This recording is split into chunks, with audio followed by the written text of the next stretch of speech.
Imagine a world teetering on the edge, a continent simmering with tension, where old empires clashed with new ambitions. This was Europe in the early 20th century, a dangerous cocktail of militarism, complex alliances, imperial rivalry, and fervent nationalism had turned the continent into a powder keg, just waiting for a spark. That spark came on a sunny day, June 28, 1914, in the city of Sarajevo. Archduke Franz Ferdinand, the heir to the Austro-Hungarian throne, was assassinated by a young Serbian nationalist named Gavrilo Princip. This single act of political violence lit the fuse that would ignite the Great War. 1 month later, Austria-Hungary, seeking to crush Serbian nationalism, declared war on Serbia. What could have been a regional conflict quickly spiraled out of control. A web of interlocking alliances, designed to keep the peace, instead dragged nations into war one by one. On one side stood the Central Powers, Germany, Austria-Hungary, the Ottoman Empire, and Bulgaria. On the other, the Allied Powers, an alliance that included Great Britain, France, Russia, and would later grow to include Italy, Japan, and the United States. The world held its breath as armies mobilized and marched, expecting a short, decisive war. They couldn't have been more wrong. The dream of a quick victory died in the mud of the Western Front. From the North Sea to the Swiss border, a vast network of trenches scarred the landscape of France and Belgium. This was trench warfare, a brutal and static form of combat that would define the war. Life in the trenches was a living nightmare.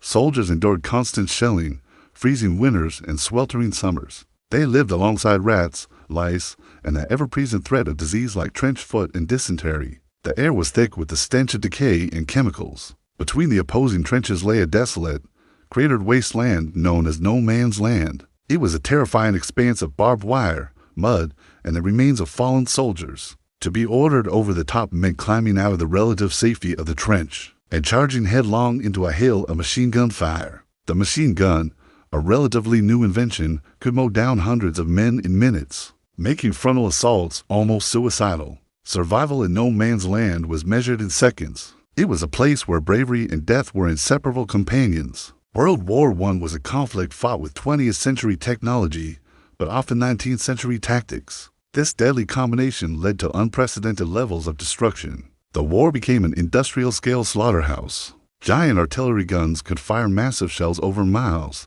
turning battlefields into lunar landscapes. Tanks, first introduced by the British, were lumbering metal beasts designed to break through trench lines.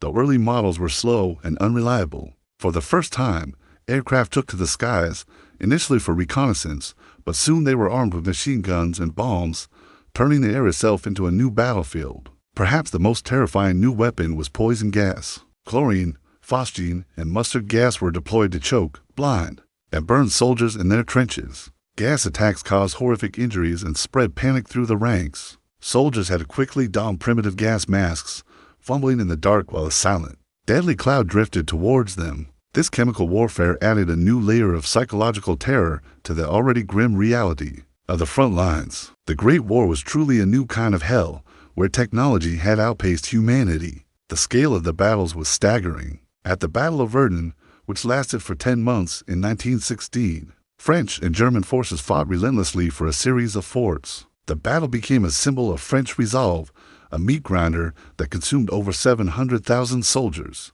In the same year, the British launched the Battle of the Somme. On the very first day, the British Army suffered nearly 60,000 casualties, its bloodiest day in history. After months of fighting, the Allies had advanced only a few miles, at a cost of over 1 million men from both sides. These battles, along with others like Passchendaele and Gallipoli, produced casualty figures that are still difficult to comprehend, often for little to no strategic gain. While the Western Front was locked in stalemate, the war raged across the globe. On the Eastern Front, the vast armies of Germany and Austria-Hungary clashed with Russia in a more mobile, but equally brutal conflict. The war also spread to the Middle East, Africa, and Asia, as colonial empires mobilized their subjects to fight.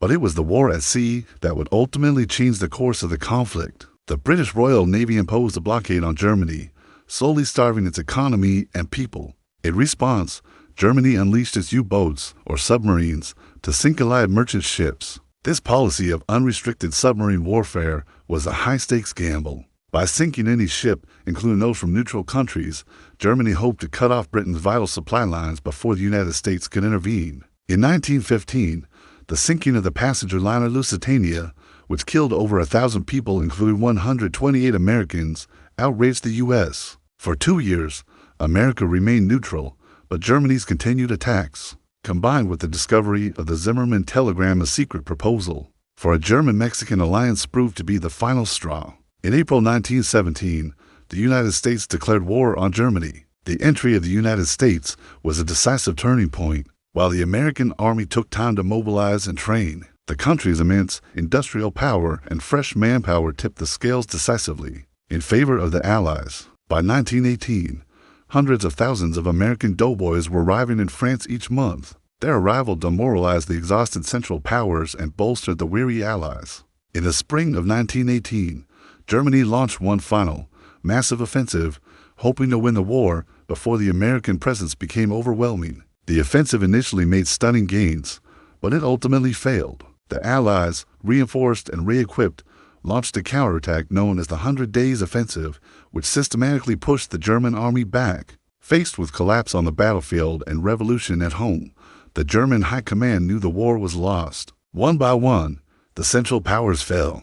Bulgaria, the Ottoman Empire, and Austria-Hungary all signed armistices. Finally, at the 11th hour of the 11th day of the 11th month of 1918, an armistice was signed between the Allies and Germany. The guns on the Western Front fell silent. Soldiers cautiously emerged from their trenches, stunned by the sudden quiet.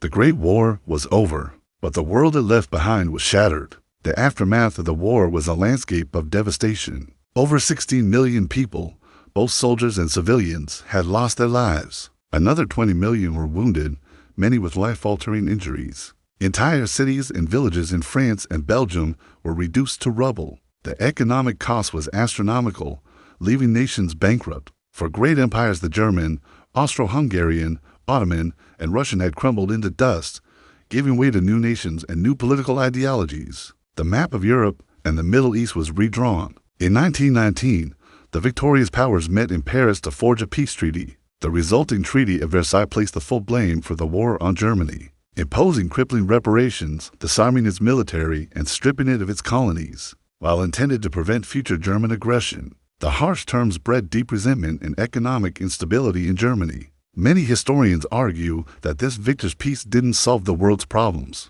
but instead sowed the seeds for an even more destructive conflict. Just 2 decades later, World War II. World War I, the war to end all wars, was a cataclysm that fundamentally reshaped the modern world. It accelerated technological innovation, transformed societies, advanced women's rights in some nations, and gave birth to new political movements like communism and fascism. It left a deep and lasting scar on the collective psyche of humanity, a powerful and tragic reminder of the catastrophic cost of nationalism, rivalry, and the failure of diplomacy. The story of World War I is not just a history of battles and treaties. It's a human story of immense suffering, extraordinary courage, and a warning that echoes through time. Thank you so much for watching. If you found this history lesson interesting, please hit the like button and subscribe to our channel for more deep dives into the events that shaped our world. Let us know in the comments what piece of history you'd like us to explore next. See you in the next video.